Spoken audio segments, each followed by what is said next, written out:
Hi all, my name is Carissa. This is the Fat Girl Flow channel and we have made it through Thanksgiving. Everybody is putting up lights. There is beautiful Christmas music in the air and the holiday season is officially upon us.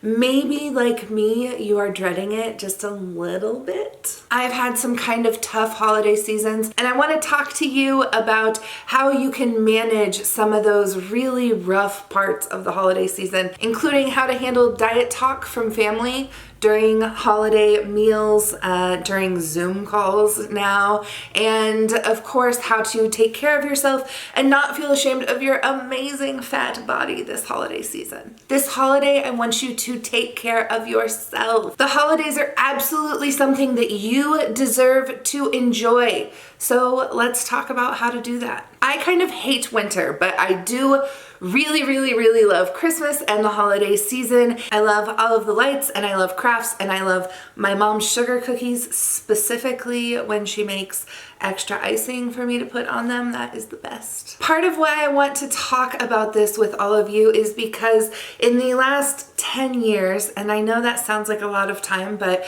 you know, in the span of our lifetimes, 10 years is not very long.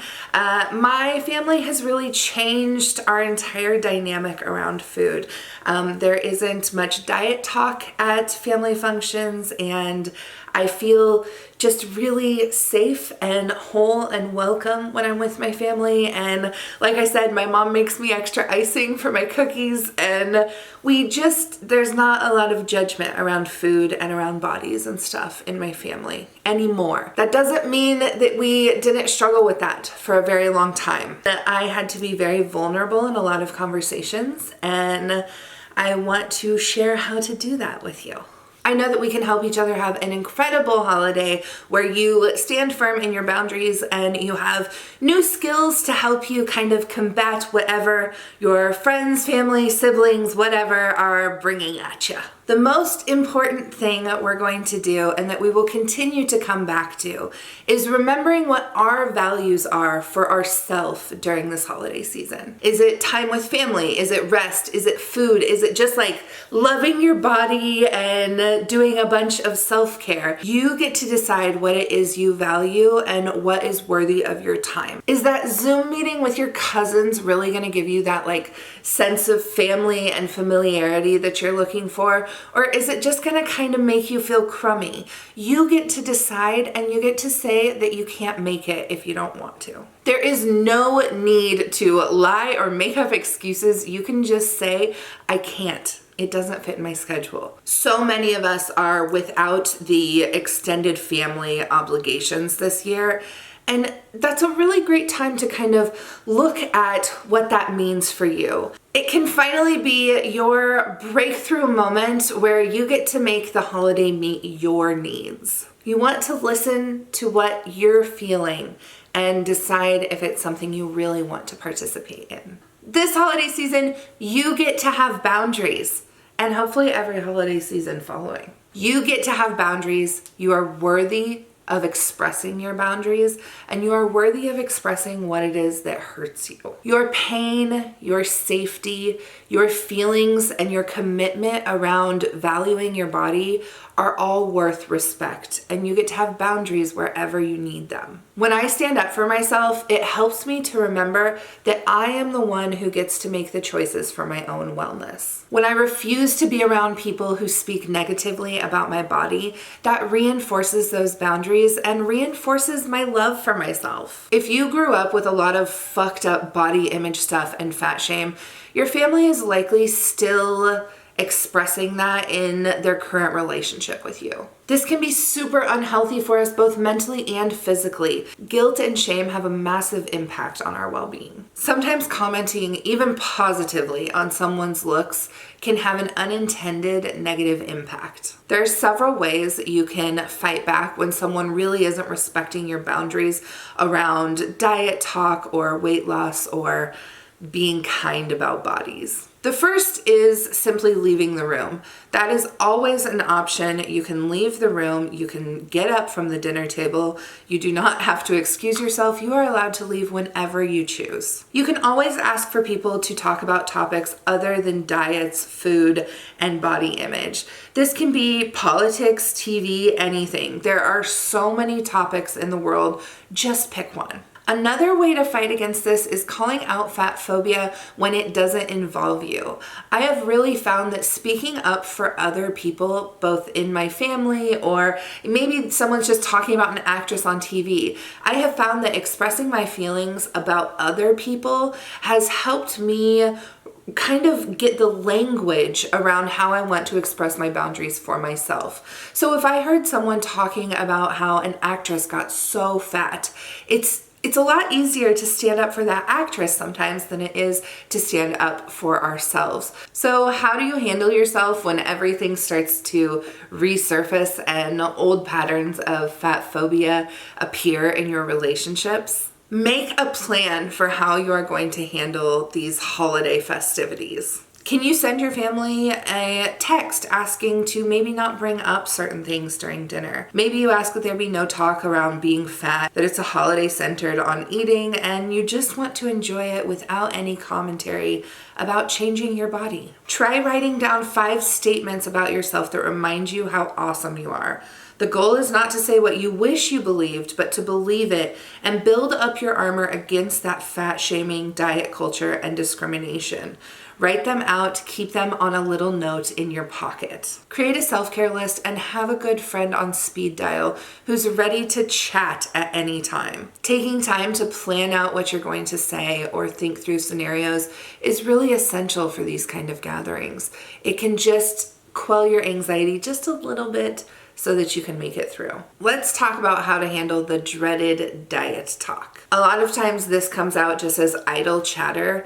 People are so used to talking about their bodies and what goes into them and how they're changing them that a lot of times this stuff slips into conversations and sometimes people don't even notice. Early on in my kind of body positive journey, I found many ways to have quick little quips to common backhanded compliments someone would give. When someone would say, "You have such a pretty face," instead of saying, "Oh, thank you," and knowing that what they meant was, "Your body kind of sucks," I would say, "Thanks, I think my body's pretty great too." Or if someone said, "Wow, that outfit is so flattering and slimming on you," I'd say, "Oh, I don't really care that it's flattering, but it's really comfy and I feel really spectacular in it." I have a couple things that I always say when someone says certain things while we're eating too. I have nieces and nephews, so while my family doesn't necessarily say these things to me, the kids are still kind of learning manners around food and how to talk about food in a way that is non-judgmental. And one of the things that I really like to say to my niece, who is a very picky eater, sometimes she turns her nose up at my food or says, "Ew." And if you ever find anyone kind of turning their nose up at your food or being rude about what you're eating, tell them, "Don't yuck my yum. You eat what you want. I will eat what I want. Mind your business." And when someone makes a comment about how much I'm eating or what I'm eating, I have a tendency to just say, "You have your own plate of food. Mind your own plate of food." For years, my dad ate off of my plate. We all have our own eating stuff. And when all of those eating issues come together or when all of those anxieties come together, it's kind of perfect chaos. And for years, my dad always ate off of other people's plates. He would order his own food, but then he would ask if he could have some of yours. And I think it was probably maybe 7 years ago that I had to tell my dad, "Do not eat off of my plate. This is my boundary. I cannot eat intuitively when someone is picking at my food. It makes me anxious. It makes me uncomfortable. Please eat your own food. When I am finished with my food, if I want to share it with you, I will let you know."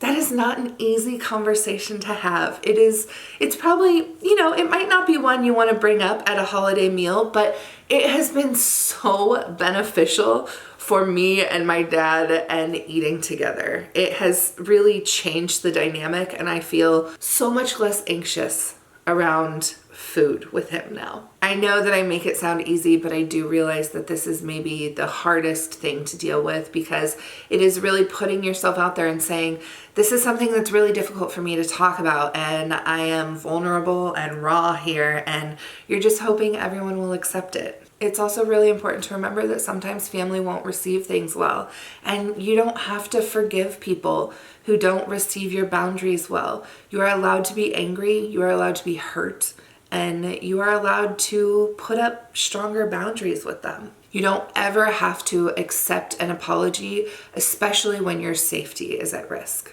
If you know your family pretty well, you can come up with other topics to talk about, but sometimes you find yourself really stuck in the mud of these diet talks. If you decide to engage with someone who is talking about diets, there are a few things you can tell them. According to the National Eating Disorders Association, if your goal with diet is to lose weight, they fail 95% of the time. 95% of all dieters regain all of their weight and then some within 1 to 5 years of their diet. If the goal of reducing weight is to be healthier, they fail there too. And yo-yo dieting can have negative health effects that include repeated cycles of weight loss and regain, distraction from other personal health goals, reduced self-esteem, eating disorders, and weight stigmatization and discrimination. If the goal of all this diet talk and dieting is to improve health, that argument kind of falls apart. As humans, should there ever really be a time where we have to prove